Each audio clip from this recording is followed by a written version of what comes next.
pasado 16 años desde que la excandidata presidencial Ingrid Betancourt fue secuestrada por parte de las FARC y 10 años de su regreso a la libertad tras la Operación Jaque.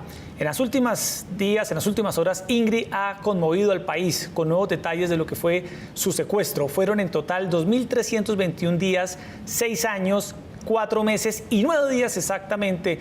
Y Ingrid ha dicho que no puede reconciliarse con las FARC y ha calificado su secuestro como un descenso al infierno. A esta hora hacemos comunicación con Ingrid Betancourt, quien atiende a Canal Capital para esta entrevista. Ingrid, un saludo muy especial aquí desde Bogotá. Hola, Gigi, qué bueno irnos. Y gracias por tenernos. Bueno, Ingrid, iniciemos con la coyuntura colombiana. En estos momentos avanza a pasos muy lentos lo que es la puesta en marcha de los acuerdos entre el gobierno y las FARC, los acuerdos de La Habana.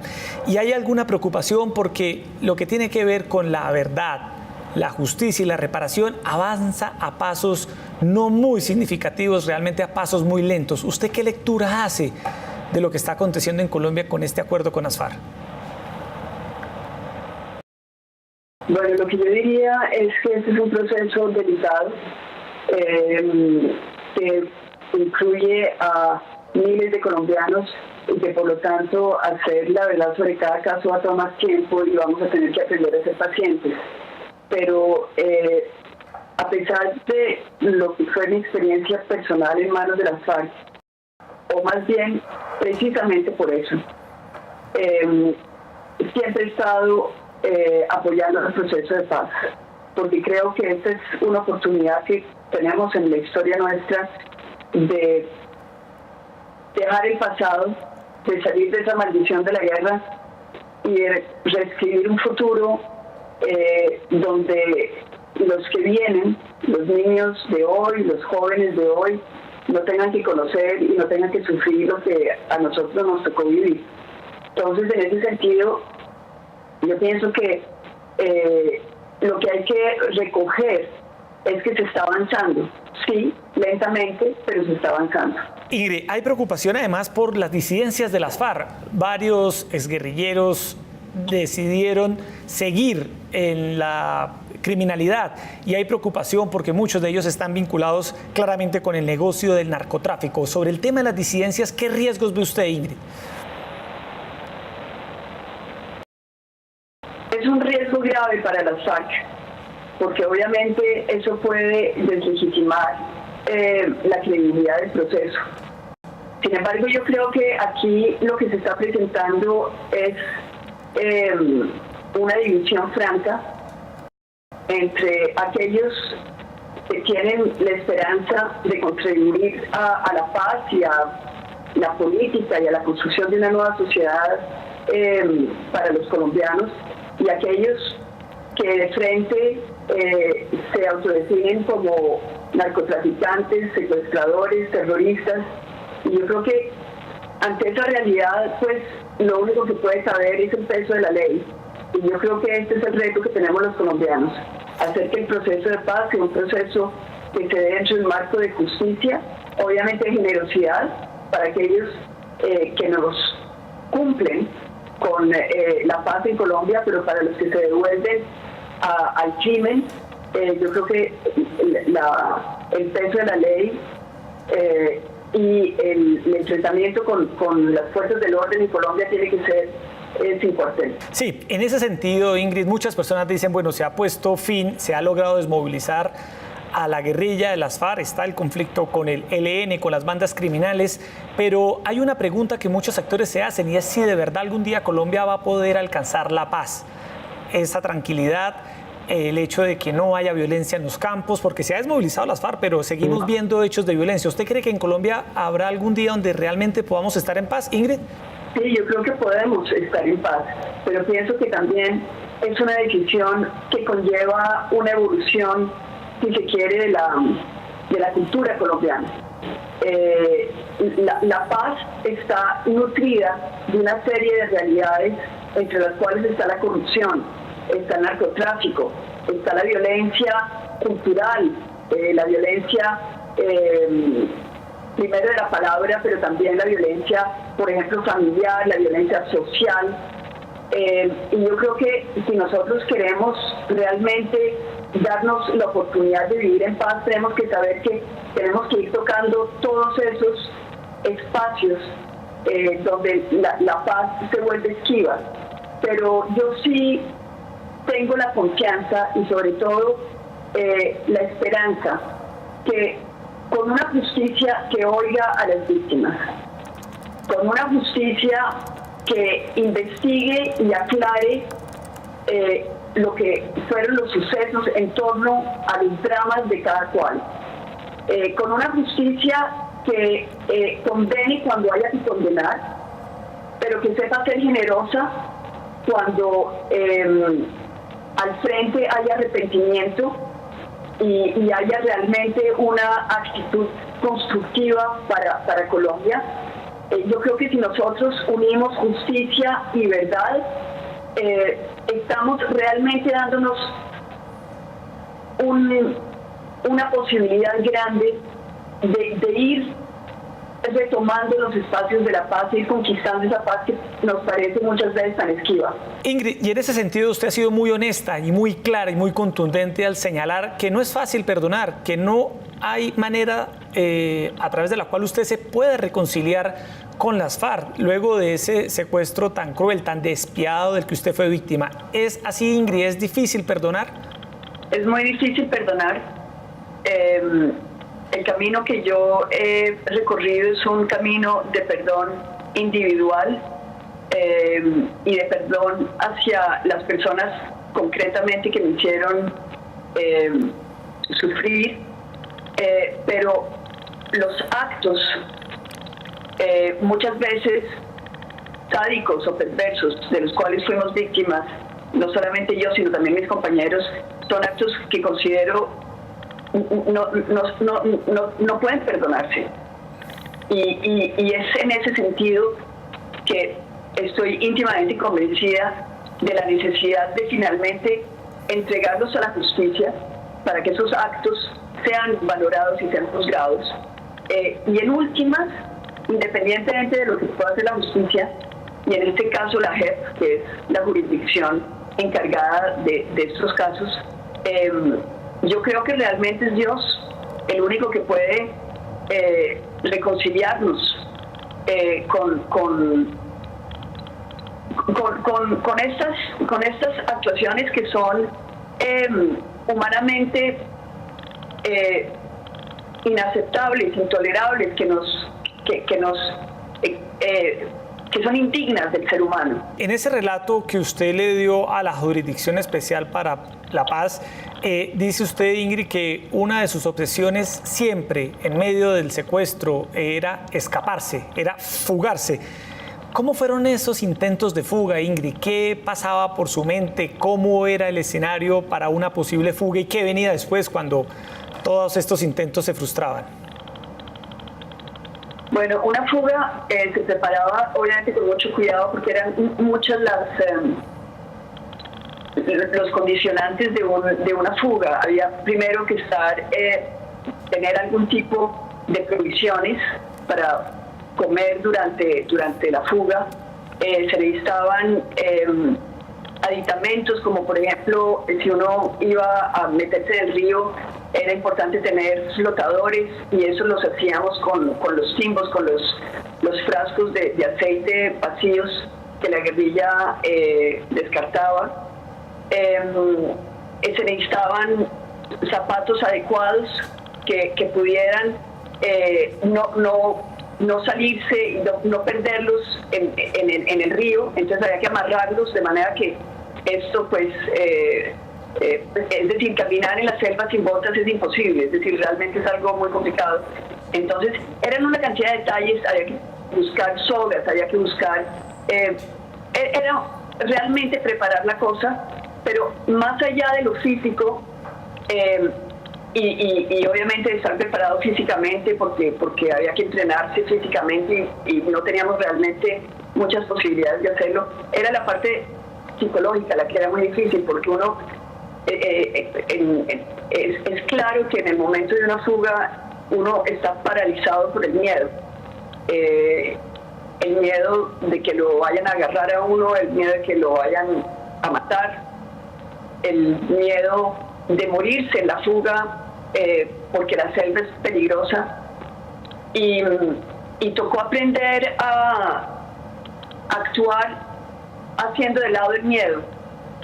Pero la verdad es que lo más duro de todo este proceso, y para mí desgraciadamente, fue constantemente el hecho de la recaptura.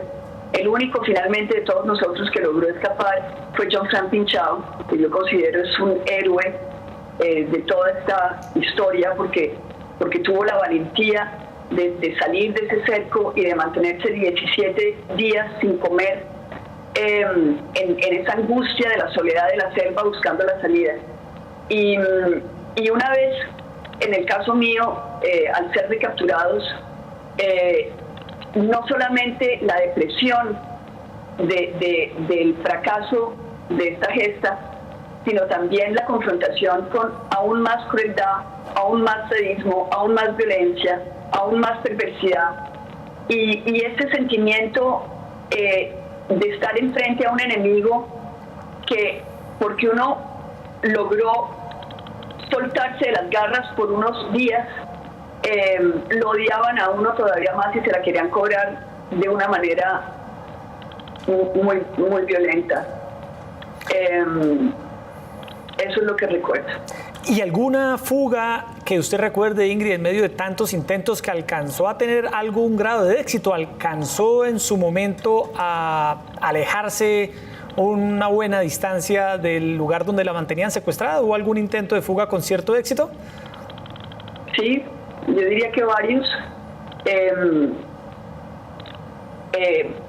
Sé que en uno estuvimos muy cercanos de lograr llegar a un caserío donde hubiéramos tenido la posibilidad de tener algún tipo de comunicación para que vinieran a rescatarnos. Pero bueno, esas son especulaciones, no se dio. La frustración fue inmensa y la gran liberación a la cual, digamos, le debemos el hecho de poder estar con ustedes hablando es la Operación Jaque.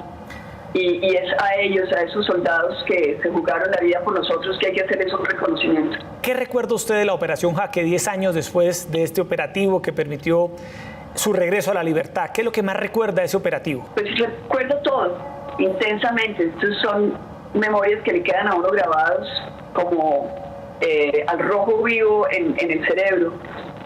Recuerdo todo, recuerdo la bajada del helicóptero, como nos amedrentaban, tener un cerco de 300 guerrilleros armados hasta los dientes todo alrededor de la zona donde se había posado el helicóptero. Recuerdo la bajada del avión del grupo que jugó el amague de ser gente cercana a la guerrilla, que los engañó y que nos engañó a nosotros también, porque nosotros como secuestrados estábamos también convencidos de que ellos eran cercanos a la guerrilla, razón por la cual ninguno de nosotros quería subirse en el helicóptero. Nos amarran las manos para subir en el helicóptero y obviamente pues todos teníamos esta sensación de que nos iban a meter en un helicóptero para llevarnos más al fondo de la selva. Entonces el sentimiento de rabia, de frustración, de miedo, de angustia, yo me acuerdo cogiéndonos de las manos con los compañeros, tratando de darnos como valentía y subir a ese helicóptero donde ya estaban todos los puestos de cada cual señalados, cada uno le correspondía a un puesto. Nos sentamos, entran los dos jefes de la guerrilla, César y Gafas, se cierran las puertas del helicóptero, toma altura el helicóptero, hay una trifulca dentro del helicóptero y yo creo que nosotros todos estábamos con la mentalidad tan condicionada a ser víctimas de la guerrilla que no podíamos ni siquiera concebir que lo que estaba sucediendo fuera una liberación de la cual nos íbamos a beneficiar nosotros. Y fue solo cuando nos dimos cuenta que habían desarmado a los dos comandantes, los habían amarrado, los habían desvestido y el jefe de la operación Jaque grita, pero estando inmovilizando a Gafas, él está sobre Gafas, inmovilizándolo, tiene el peso del cuerpo de él sobre Gafas, y otros están inmovilizando a César, y en ese momento grita: somos el ejército de Colombia, están libres. Cuando narro esto que les estoy relatando, el corazón se me acelera y es verdad que vuelvo a sentir esa locura. Fue una locura de pensar que de un momento para otro se había revertido el destino y el miedo, otro tipo de miedo, que es el miedo a recobrar la vida, a no saber qué íbamos a encontrar, cómo íbamos a encontrar las familias, qué iba a ser de nuestra libertad. Era como estar delante de un abismo, como estar delante de un enorme vacío y al mismo tiempo con tantas ganas de tirarse al vacío.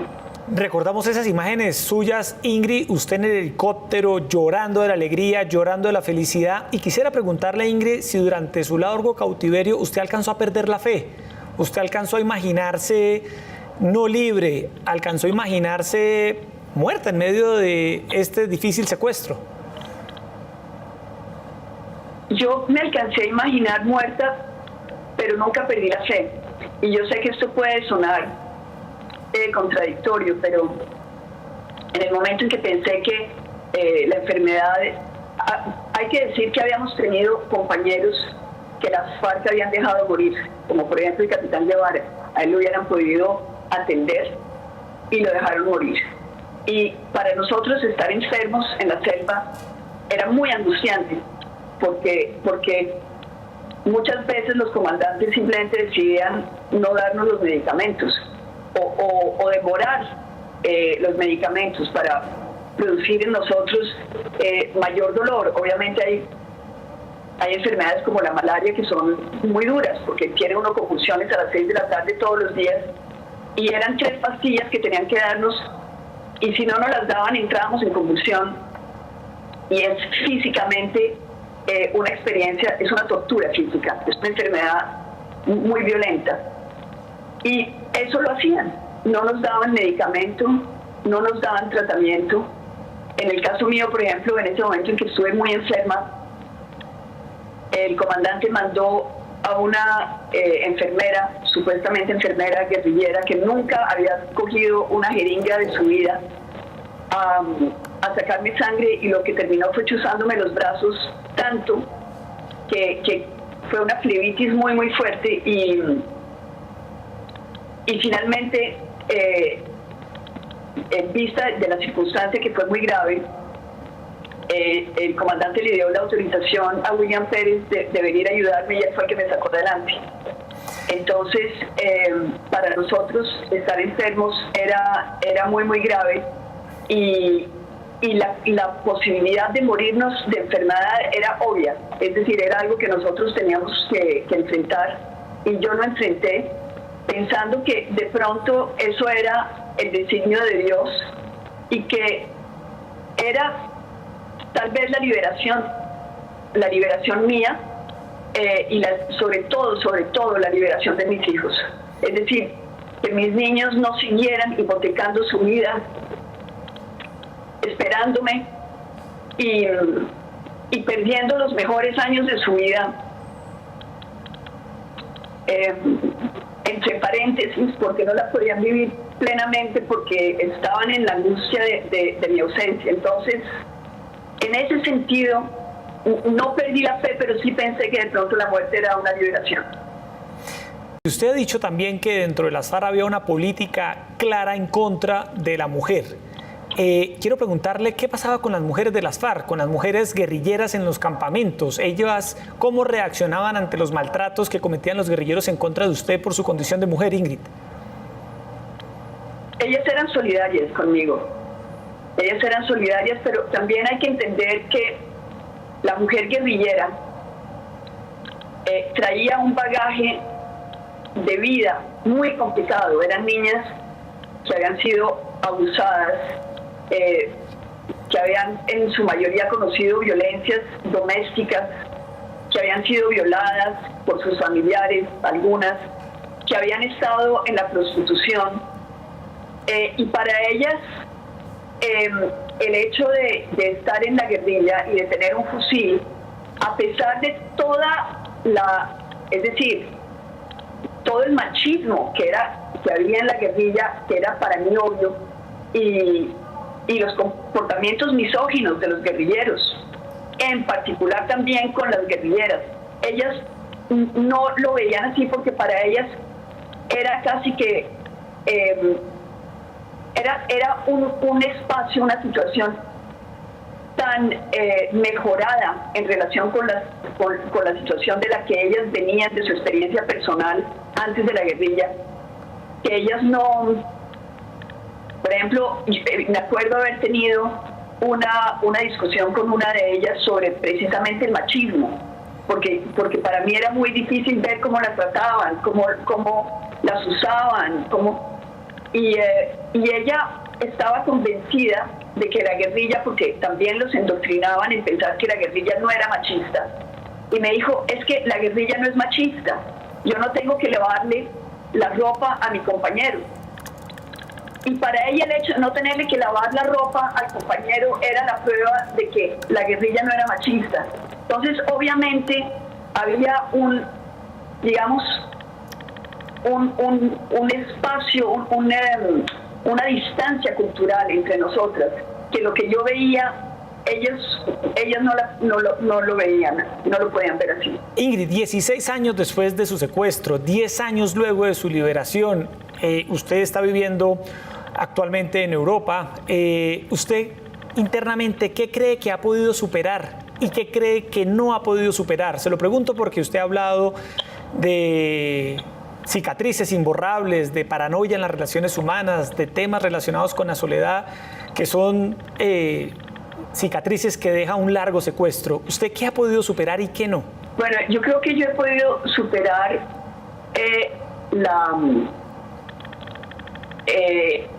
el dolor, es decir, alejarme de ese dolor y aprender a ser feliz y a disfrutar de cada instante y de agradecerle a la vida lo que me ha dado, y eso lo he logrado. Pero hay cosas que están ahí. Por ejemplo, tengo problemas de salud que tienen que ver con lo que viví en la selva. Tengo problemas de reacciones ante cosas inesperadas que tienen directa relación con la selva. Por ejemplo, cuando cortan el césped, el olor de lo que es la hierba cortada, para mí es un shock muy muy fuerte desde el punto de vista de los olores, y me lleva inmediatamente a los campamentos cuando ellos cortaban para hacer los campamentos. Y siempre me pasa y no me he podido liberar de eso, y es como una unión de ideas que el olor lleva a la memoria. O también los sonidos. Un helicóptero, por más de que sea en un ambiente de tranquilidad y hasta de vacaciones o de total seguridad, cuando oigo un helicóptero, inmediatamente el estómago, es decir, siento esa angustia visceral y conscientemente sé que estoy bien y que estoy en un momento, es decir, de total seguridad, y sin embargo el cuerpo vuelve a reaccionar como reaccionaba cuando llegaban los helicópteros a bombardear a los campamentos y que los hacían salir corriendo. Tengo también problemas de entender o de creer en el otro, de entender la validez de lo que los otros me pueden decir. Tengo una dificultad a creerle al otro, y eso tiene que ver obviamente con los años de mentiras y eso crea mecanismos de defensa que no son fáciles con los cuales no es fácil vivir en lo cotidiano. Pero dicho esto, he podido, por ejemplo, dejar atrás las pesadillas. Tengo pesadillas muy de vez en cuando hoy en día. No pienso todo el día, o pues hay días en que no me acuerdo de la selva, digámoslo así. Hay días en que puedo pasar 24 horas sin que haya algo que me recuerde a la selva, y eso ya es una gran liberación. Y me he nutrido estos 10 años de momentos muy felices, entonces ya esas memorias de felicidad, de unión familiar, de sitios y de momentos felices ya me compensan digamos, lo compacto que era al salir de la selva, el peso de lo vivido. Se va como diluyendo. Ingrid, ¿cómo son hoy sus días? ¿Cómo es su rutina diaria? ¿A qué está dedicada? Habla usted de que ha podido recuperar la felicidad en varios de sus momentos. ¿Ha logrado rehacer su vida personal? ¿Recuperar el tiempo perdido? ¿Cómo es el día a día suyo? Bueno, el tiempo perdido no se recupera, pero sí vivo intensamente el tiempo extra que me han regalado. Entonces, bueno, yo viajo mucho, eso es parte de mi trabajo, y viajo bastante y me gusta viajar, pero mis días cuando no estoy viajando son días muy agradables, muy libres, donde tengo la posibilidad de ver gente que quiero, leer mucho, leo mucho, escribo, me divierto, hago deporte, tengo una gran felicidad, digamos, de estar en contacto con los animales, con la naturaleza, aunque debo confesar que me gusta la naturaleza donde hay construcción humana. Necesito como los espacios donde me puedo ir a humanizar. No, estoy muy agradecida con la vida. Ahora, lo que sí les debo decir es que yo duré 7 años separada de mis hijos y sufrí. Y llevo 10 años separada de Colombia y me duele. Y eso es algo que está ahí. Me duele, pero bueno, tengo otras compensaciones. ¿No piensa volver algún día a Colombia a hacer política? Usted es una mujer a la que le duele el país, lo reconoce en esta entrevista y se le nota, se evidencia ese dolor que siente por Colombia.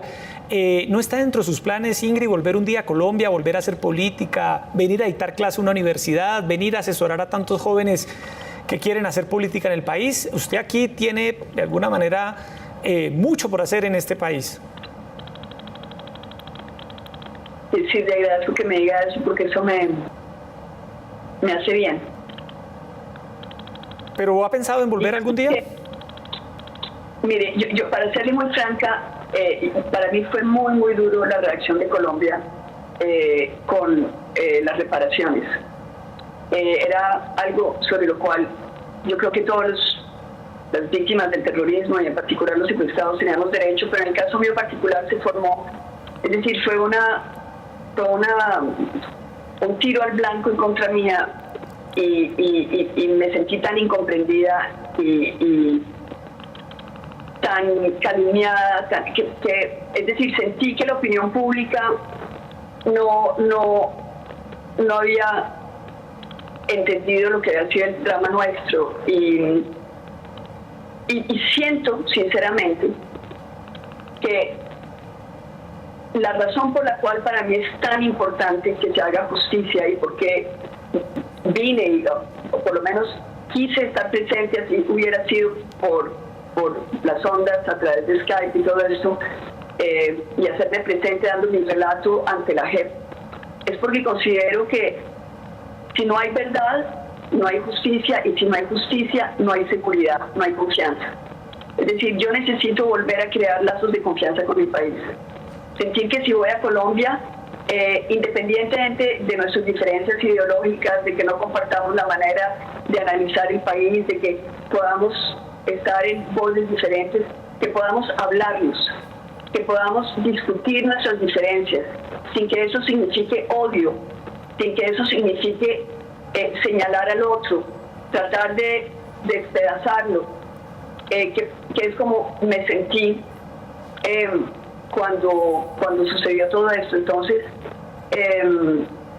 yo pienso que la verdad va a ayudar a que yo me vuelva a tejer esa relación con Colombia de intimidad y de seguridad que necesito para volver. Ingrid, ¿ha usted vuelto a hablar con algunos compañeros de su cautiverio? Por ejemplo, con Clara Rojas, que era su fórmula y su gran compañera y gran amiga de tantas batallas políticas. ¿Ha vuelto a hablar con ella? Bueno, yo he hablado mucho con Luis Eladio constantemente,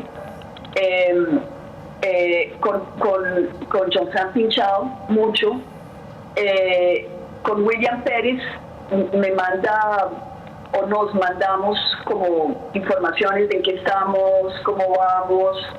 Es decir, yo estoy al tanto de ellos y me intereso mucho porque ellos me cuenten cómo están los otros. Y me hacen falta, me hace falta saber de ellos, saber que están bien. Digamos que a través de Luis Eladio me entero de en qué está Gloria, en qué está Jorge Eduardo Quechen, cómo está Nanjara, cómo está Orlando Beltrán, Consuelo. Es decir, son personas que quiero saber cómo andan, que quiero saber que están bien, que están tranquilas, que están felices en lo que están haciendo. Me emocionó mucho, por ejemplo, cuando Oscar Tulio Lizcano hizo su presentación ante la Justicia de Paz, ver que estaba escribiendo una tesis. Yo quiero muchísimo a Oscar Tulio y no me extrañó porque él es un hombre es un gran poeta, es un hombre muy, muy bello de su interior. Entonces, eso para mí es importante, como saber de ellos. Perdone que le pregunte de nuevo, en el caso puntual de Clara Rojas, ¿hace cuánto no habla con ella? Si quiere aprovechar este espacio aquí en Canal Capital para mandarle un mensaje a su antigua compañera de tantas batallas y de secuestro. Mire, yo creo que este es un tema, y ustedes lo tienen que entender, para mí fue muy doloroso el tema de Clara. Cuando yo volví a la libertad, a los pocos meses, Clara escribió un libro violento en contra mía. Y cuando yo leí ese libro, me pareció que lo que había escrito no era verdad. Tengo un problema en eso con Clara. Y hemos hecho intentos de hablarnos, nos hemos encontrado en otras ocasiones, pero siempre he estado esperando de ella que diga lo que fue, porque yo a ella le he protegido mucho. Y yo he esperado de ella otro trato. Y no se ha dado. Y puede que no se dé y puede que ya no tenga importancia. Y puede que igual no importe. Y ya pasaron tantos años. Y ya. Entonces, en relación con Clara, yo lo que hago es, pues, obviamente cuando hay algo sobre ella y sobre su niño, pues me interesa leerlo. Y me da mucho gusto saber que el niño está bien, que Manuel está bien. Me dio mucho pesar cuando se murió la mamá de ella, le escribí un mensaje. Es decir, eso es muy fuerte y ahí está. ¿Cómo ve al presidente Iván Duque? ¿Cómo lo ha visto a la distancia? Dicen que a la distancia uno puede ver mucho mejor las cosas y puede hacer un análisis más objetivo. ¿Cómo analiza lo que han sido y lo que van a ser ya los primeros 100 días del actual presidente de Colombia?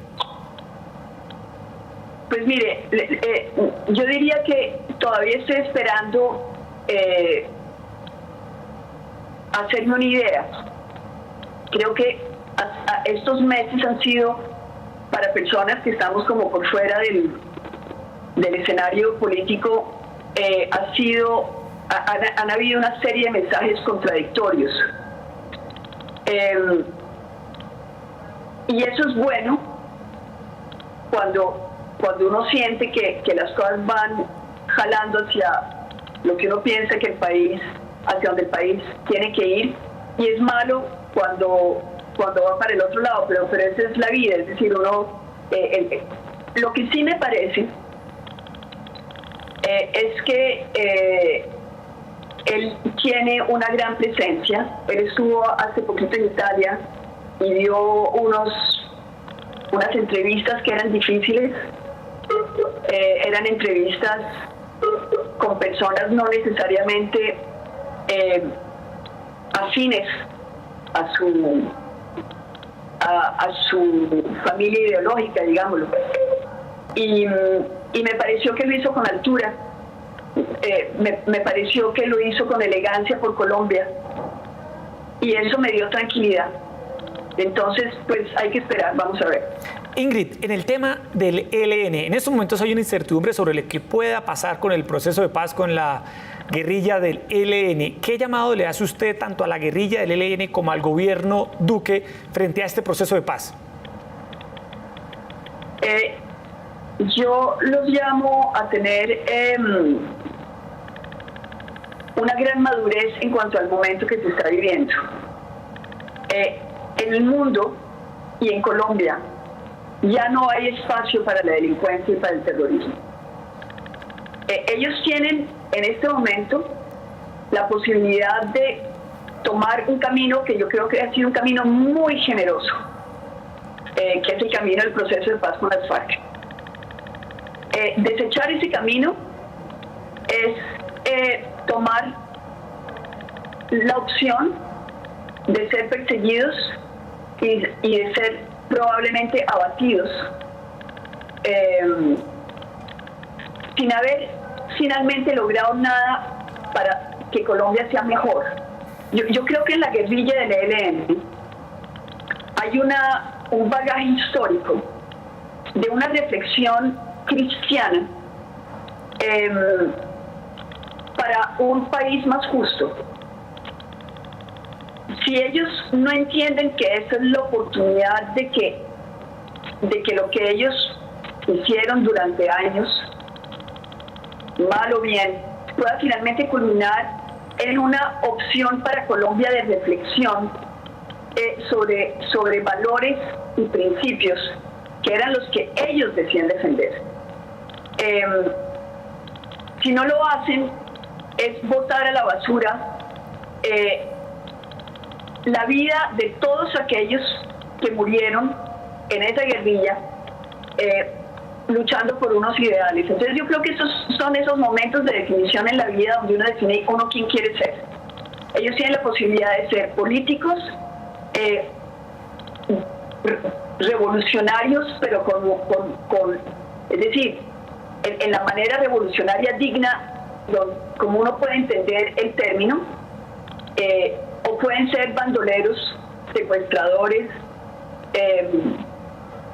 es decir, y no hay respeto, no puede haber respeto, no puede haber justificación para quienes, cuando el gobierno tiende la mano, deciden tomar el camino de la delincuencia. Y yo creo que en eso los colombianos, yo creo que ese es el mayor legado de estos años del proceso de paz. Es decir, es entender que a todos nos costó, a las víctimas nos cuesta el proceso de paz, porque tenemos que hacer un esfuerzo, tenemos que aceptar que los que fueron nuestros victimarios no paguen una condena en la cárcel. Ese es el aporte que nosotros hacemos. Decir, bueno, el futuro de Colombia vale más que años de cárceles de estas personas, porque podemos ser más que eso.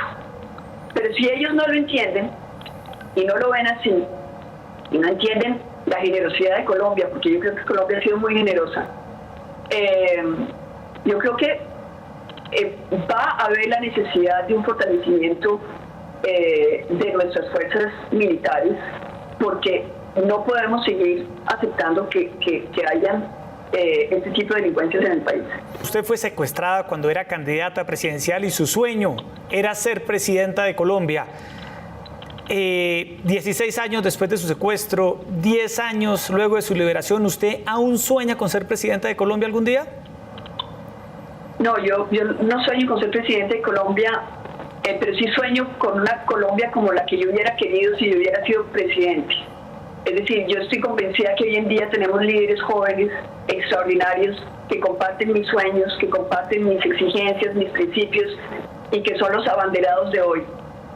Lo que yo sí espero, y esa es, digamos, mi ambición, es que Colombia pueda vivir en la verdad. Yo creo que el mundo está plagado de mentiras. Hemos visto en todo el planeta el daño que la manipulación de la verdad hace a las democracias. Y Colombia es víctima de esas manipulaciones de la verdad. Y yo aspiro con que de mano con el proceso de paz y de mano con la verdad jurídica que se tiene que dar a conocer, los colombianos podamos entrar en una fase de nuestra democracia donde podamos debatir en verdad y no utilizando el miedo o la calumnia, es decir, que podamos subir un escalón dentro de nuestra madurez democrática, si se quiere. Y ya para finalizar, imposible no preguntarle por un tema. Este es el Canal Capital, el canal público de Bogotá. Esta es su ciudad. Dice usted que extraña mucho Colombia, que se conecta permanentemente a través de muchas personas, a través de múltiples mecanismos con el país. Pero ¿qué extraña de Bogotá? ¿Qué le hace falta a esta ciudad? Me hace falta la rumba. A mí me gustaba mucho salir a bailar en Bogotá. Eso me hace falta el aguardiente, me hace falta la música, los amigos, los pan de yucas, las obleas, los ajiacos, la bandeja paisa. Pero me hace falta también la gente por la cual yo luchaba. Ellos me hacen falta. Y hay veces que veo fotos de esa época y me pregunto dónde estarán, qué les habrá tocado. La gente de Ciudad Bolívar, por ejemplo.